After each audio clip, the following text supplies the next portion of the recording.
If you like your Fords fast, then 2016 is quickly becoming a vintage year, with V8 Mustangs selling like hotcakes across Europe, a new beautiful GT car fighting for honours at Le Mans, and an all-new version of a very iconic hot hatch, the 345 brake horsepower four-wheel drive Focus RS. Though the looks have been toned down a little bit since the last time the Focus wore an RS badge back in 2009. The Mark II, well, that looked like a homologation rally special, straight from the stage. But this car, because it's now a global design, comes only in a 5-door layout, and that means no blistered arches or wide body design. Having said that, it does still look pretty mean, with this big rear spoiler at the back, apparently inspired by the Ferrari F40, a diffuser that gives real downforce, and a pair of cut twin exhausts too. Think of this then as a nice halfway house between the Q car subtlety of the Golf R and the bonkers Banzai aesthetic of a Civic Type R, and all finished in this lovely nitrous blue. In here though, things are a little bit more toned down. Unless you go for the optional bucket seats with holes for 6-point harnesses, then it feels pretty similar to the ST inside. There's a flat bottom steering wheel, a unique set of dials, and some nice blue stitching and RS badges, but that's about it. And you have to pay extra for luxuries like cruise control, the sat-nav, or even rear parking sensors. Having said that, the standard price is $29,995, so I'm not complaining.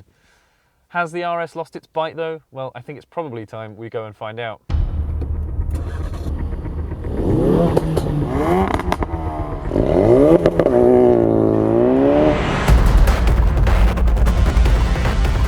Now, you probably all know the vital statistics for this car off by heart, but it bears repeating. This is a Ford Focus that costs less than £30,000, but it'll also do 0 to 62 in 4.7 seconds and go on to hit 165 miles an hour.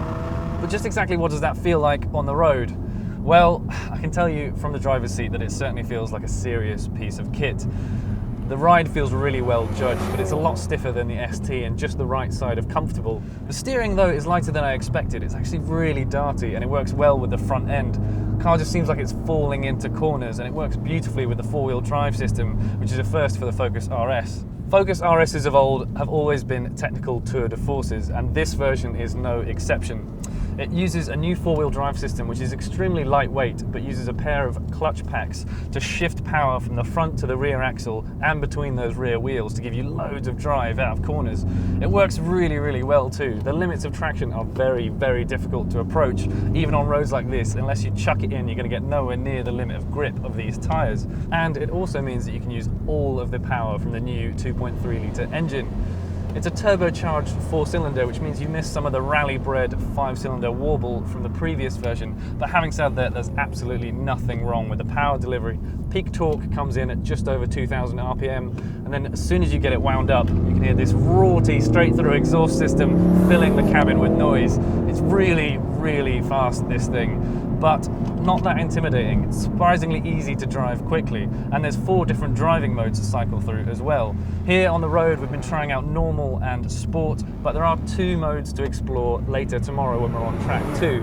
One is the obligatory track mode, which stiffens everything up by about 40%, in fact, when it comes to the dampers, but drift is the final mode, and that is the Ford Focus's party piece, and we're looking forward to trying that out tomorrow.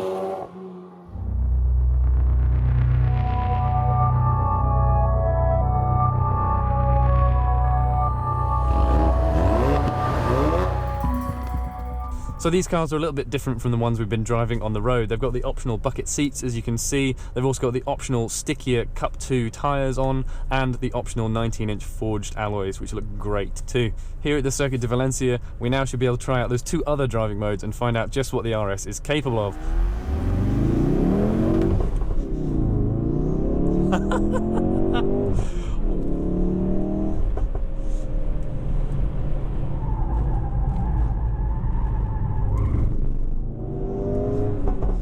Here on the track that you can really appreciate the stiffness in the body and the chassis, the amazing steering that this new RS has got. And I was talking to one of the engineers last night, and he said the great thing about this car is it doesn't feel like a turbocharged engine, which means as soon as you're out of a corner and you just gently push on the power, it pulls and pulls and pulls all the way up to the 6,800 RPM red line. You're supposed to shift a little bit before that, 5,800 RPM, but with the cracks and popples going, you tend to just want to rev it all the way out.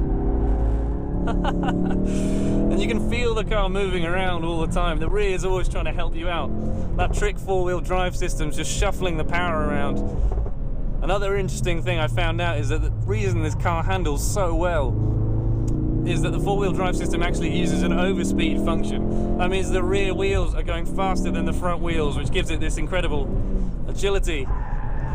It also, unfortunately, creates a lot of durability issues, but we've been assured that they've ironed those out, and if you're driving a lot on circuit, then the car actually has a sensor, a clock, and it'll tell you when you need to replace the oil in the clutch pack on the rear axle, so you don't end up wearing it out by having too much fun.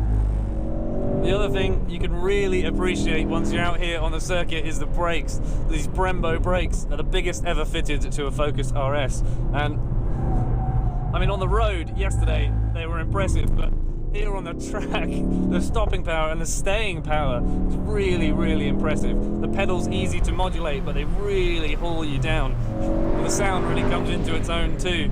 I might have said yesterday that the exhaust kind of just stays a little bit constant. It just gets steadily louder, and apart from the crackles and pops, there's not really that much fireworks going on. And apparently they could have engineered in a sound or a sudden rush of power right at the top of the rev range, but they said it would have made the car slower. And what was the point in making a four-wheel drive RS that was as slow as the old one to drive? I think that's fair enough, really. We've just got to try out drift mode now and see what that's like. Right, let's give this a go. This is my first time in drift mode, which sends a bit more power to the rear axle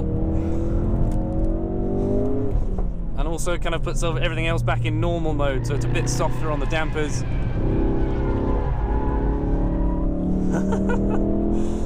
Kind of just gives you more time to respond to stuff as it's happening in the car. Apparently you just push past the understeer, give it a bit of prod of power, and you can really slide the car around quite nicely. That's amazing. It feels rear-wheel drive. And it's stuff like this that makes you know that Ford as a company has a sense of humour and wants you to have fun with your hot hatch. And I really admire that.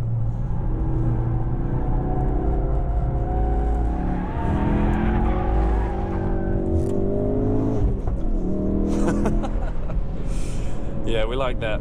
We like that a lot. Well done, Ford. As you can probably tell, I got a bit over-enthusiastic out there on the track, but this car begs for that sort of enthusiasm. And all it takes is a few laps to realise that this is something truly special that Ford have made here. Look past the boorish looks and the bombastic exhaust note, shake off your inhibitions, and you'll be buying something truly exhilarating. And a new first for the hot hatch market as well. It's exceptional in almost every single respect, and that includes the price, which given the level of performance would be great value at twice the price.